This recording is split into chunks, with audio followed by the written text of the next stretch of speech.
গাজীপুরের কাপাসিয়ায় শতাধিক গজারি গাছ কেটে লুটপাটের সময় ভিডিও ধারণ করতে গিয়ে স্থানীয় বনদস্যুদের হামলায় ৩ সাংবাদিক আহত হয়েছেন। ৪ নভেম্বর মঙ্গলবার বিকেল ৩:৩০টার দিকে উপজেলার রায়েদ ইউনিয়নের ভুলেশ্বর গ্রামের পরিরটেক এলাকায় এই ঘটনা ঘটে। আহত সাংবাদিকরা হলেন নয়াদিগন্তের মাল্টিমিডিয়া গাজীপুর প্রতিনিধি মোহাম্মদ মোজাহিদ, দৈনিক আমার সংবাদের SM জহিরুল ইসলাম ও আলোকিত সকালের সাংবাদিক হুমায়ুন কবির। স্থানীয় সূত্রে জানা গেছে, ওই এলাকায় দীর্ঘদিন ধরে সরকারি বন বিভাগের জমির শতাধিক গজারি গাছ কেটে পাচার করে আসছেন আবুল কাশেম ওরফে গজারি কাশেম নামে এক ব্যক্তি।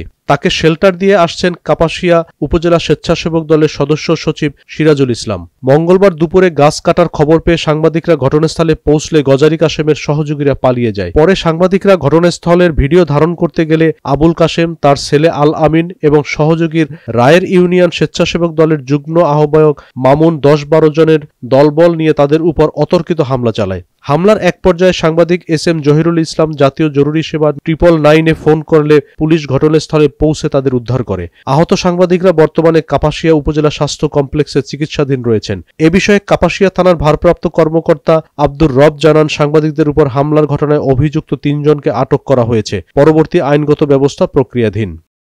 মোস্তাফিজুর রহমান, নয়াদিগন্ত।